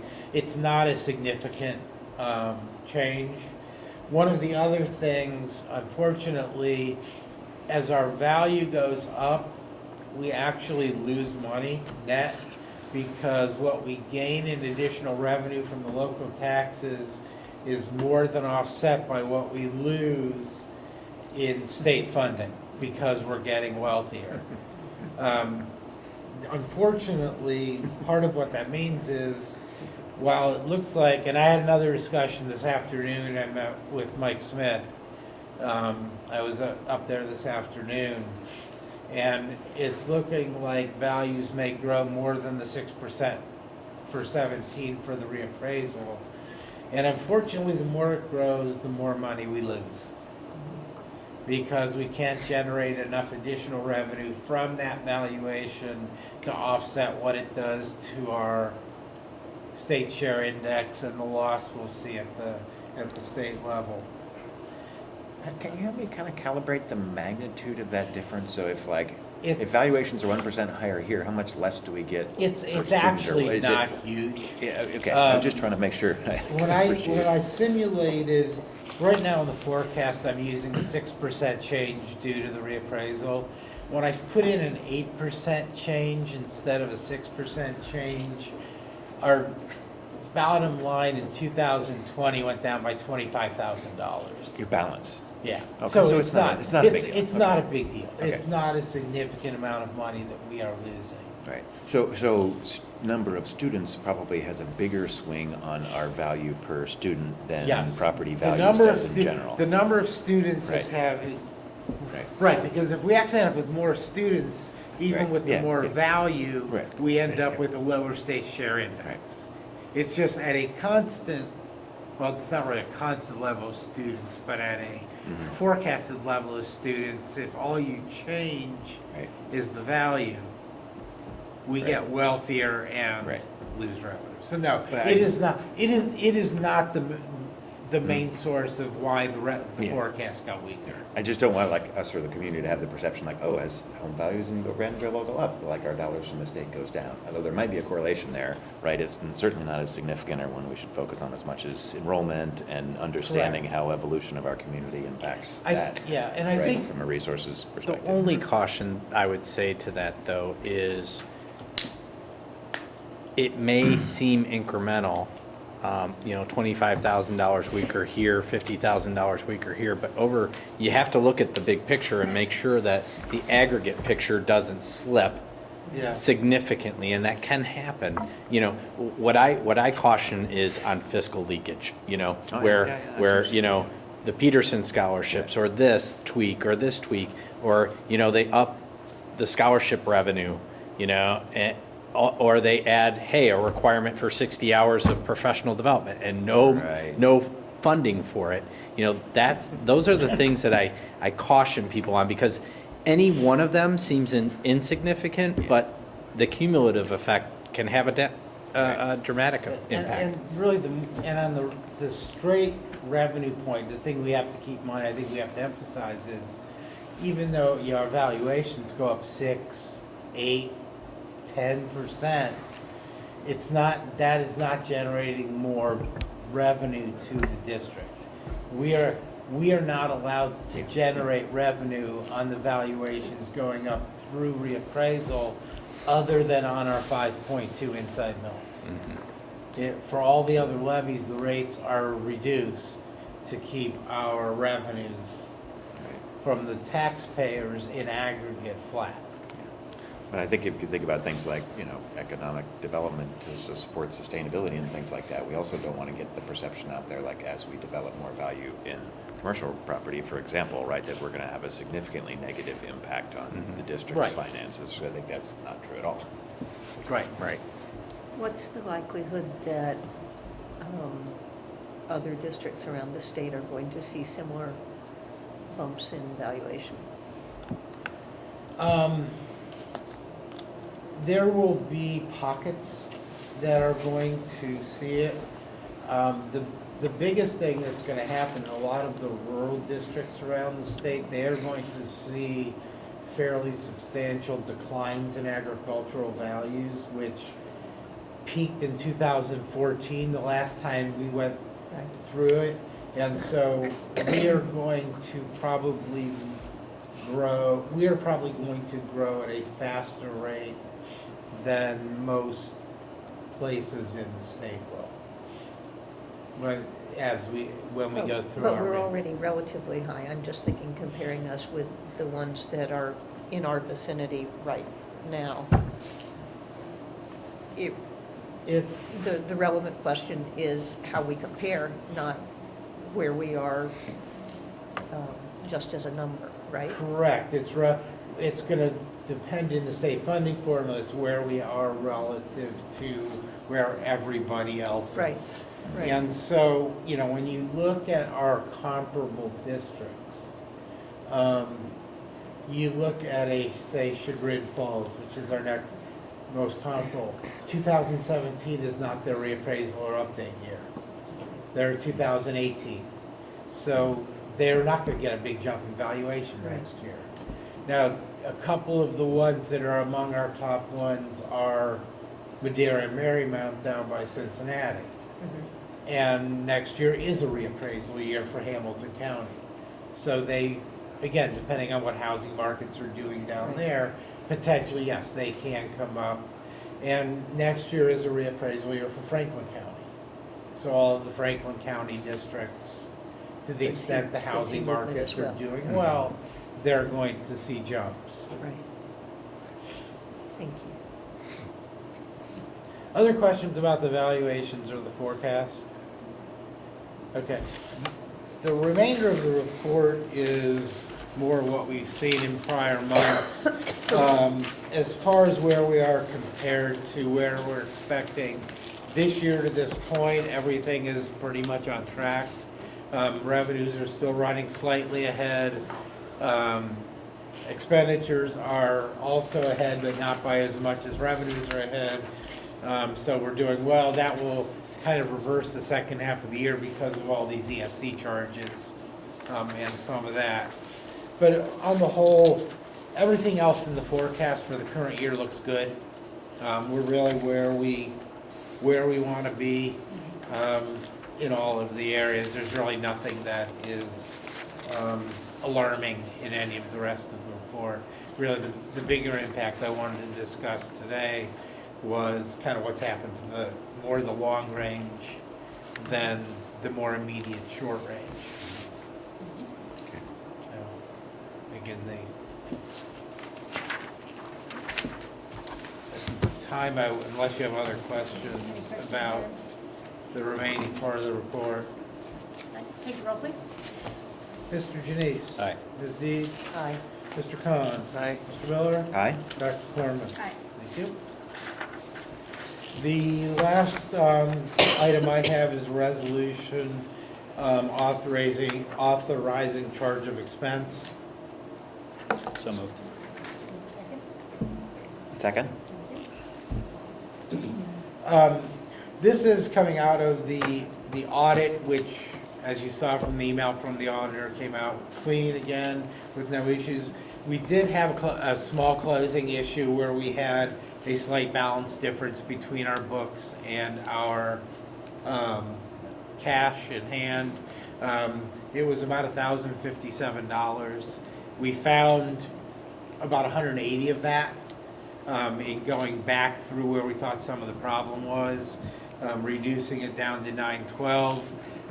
We could keep looking, probably eventually find it in, my feeling is that for $900, the amount of time that we would have to put in searching for $900, again, in a $26 million budget, is, we're not happy that we are not perfect, but it's probably not worth the time to look into. All we're asking through this is to allow us to just fix it through a single charge rather than continuing to go back and look for what might be a couple of transactions that most likely are transactions that did not get charged exactly, either didn't get charged on the books or possibly got charged at the, where we missed the amount because of a difference somewhere.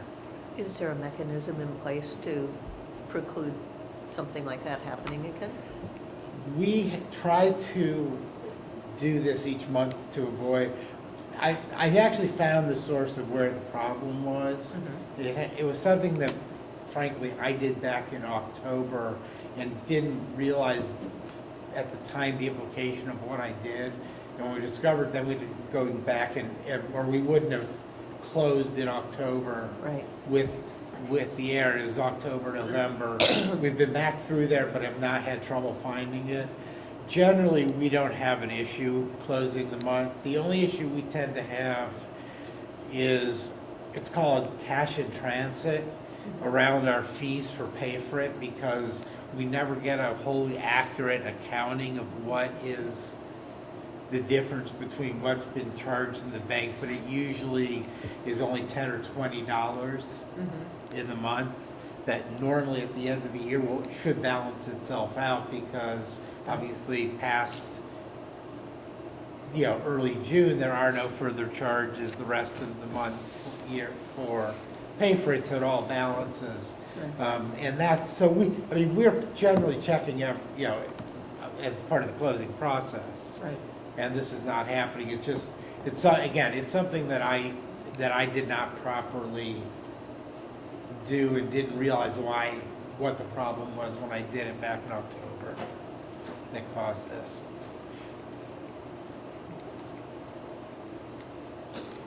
Something that'll, going forward, when we reconcile every month, Yes. and something going forward, if at the end of the month it's out of balance, we'll be able to track it. in that Normally, month. we would not close the month with $1,000 discrepancy.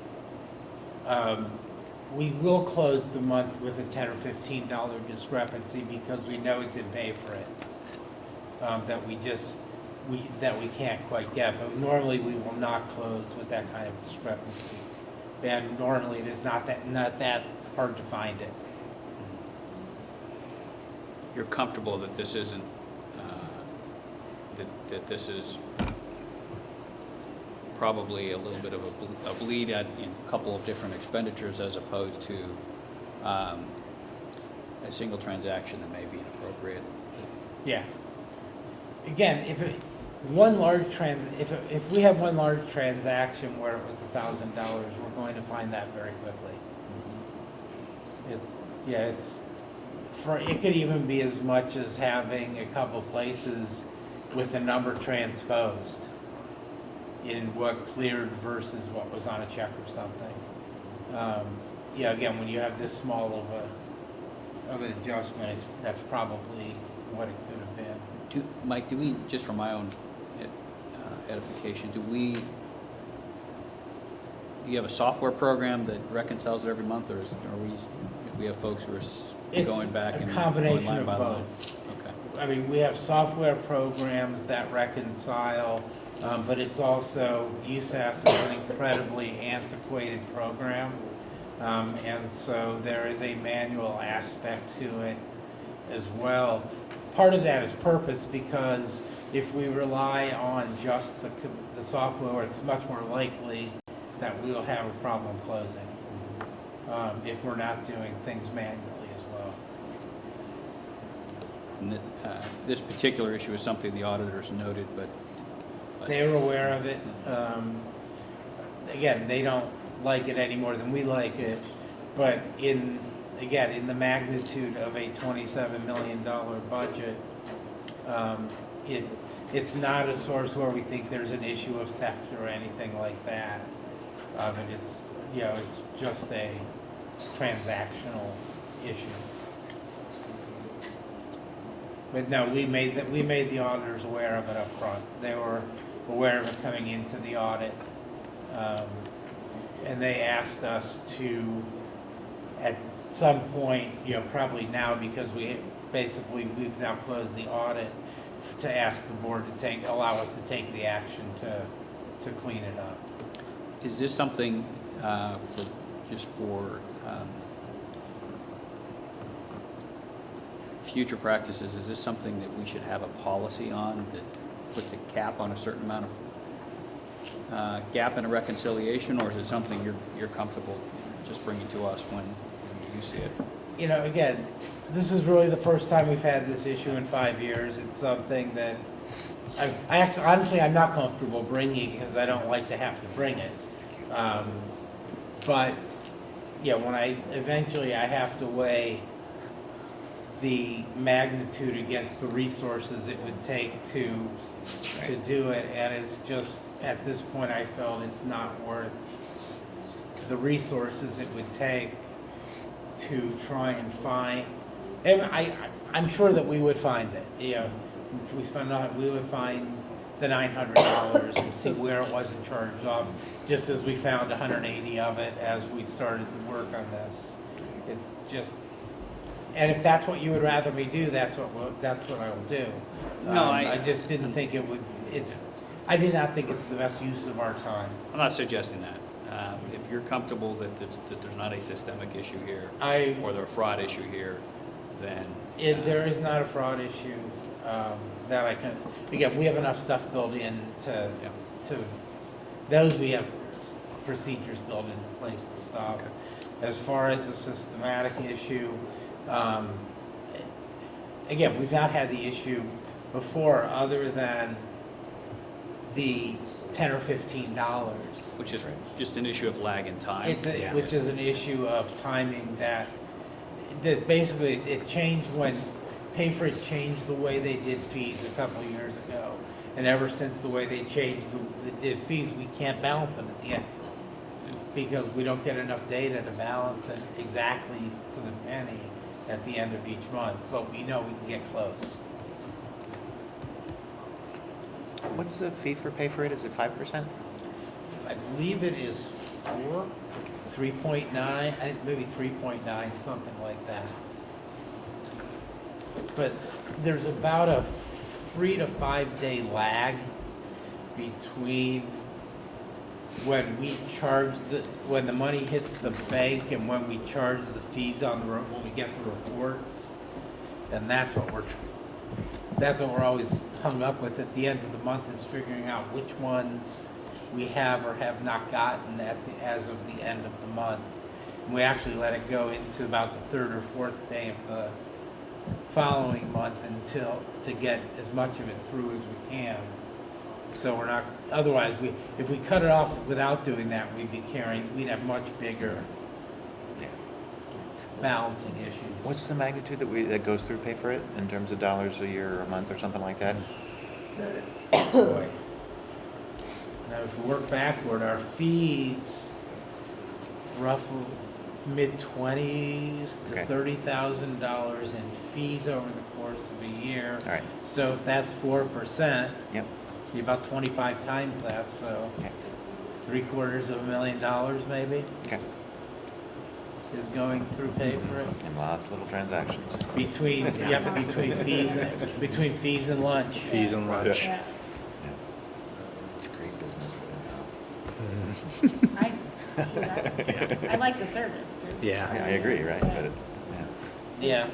My son has always got lunch money. Honestly, we don't love the service, but there's nobody. Did nobody else do it? They bought the one competitor. They bought out. And so there isn't. We've looked every year for an alternate to Pay For It, because we are not all that enamored with the service. There's nobody better. Yeah, there's nobody better. We've had Easy Pay and other groups. Who I believe is now owned by Pay For It. Yeah, but awful. So there are a lot of crummier shops out there. Yeah. Here's some endorsements. Yeah. Hey, they benefit from a shallow pool. How's that? They're kind of, what's it, the definition of democracy, which is the worst form of government except for all the other ones. It's kind of a similar type thing. It's the worst form of doing this except for all their competitors. But there are. Yeah. Yeah. Or their lack thereof. Do most districts use a system like that? Yes. Yeah. Well, otherwise you're getting like gazillion checks. Mm-hmm. Yeah. Anyway. Any other questions? No. Take the roll, please. Mr. Janice. Aye. Mr. Miller. Aye. Mr. Khan. Aye. Ms. Deeds. Aye. Dr. Corman. Aye. Motion to adjourn? So moved. What a good idea. Ms. Deeds. Aye. Mr. Janice. Aye. Mr. Miller. Aye. Mr. Khan. Aye. Dr. Corman. Aye. Thank you very much. Too soon, I'm down to See my you in last- 2017.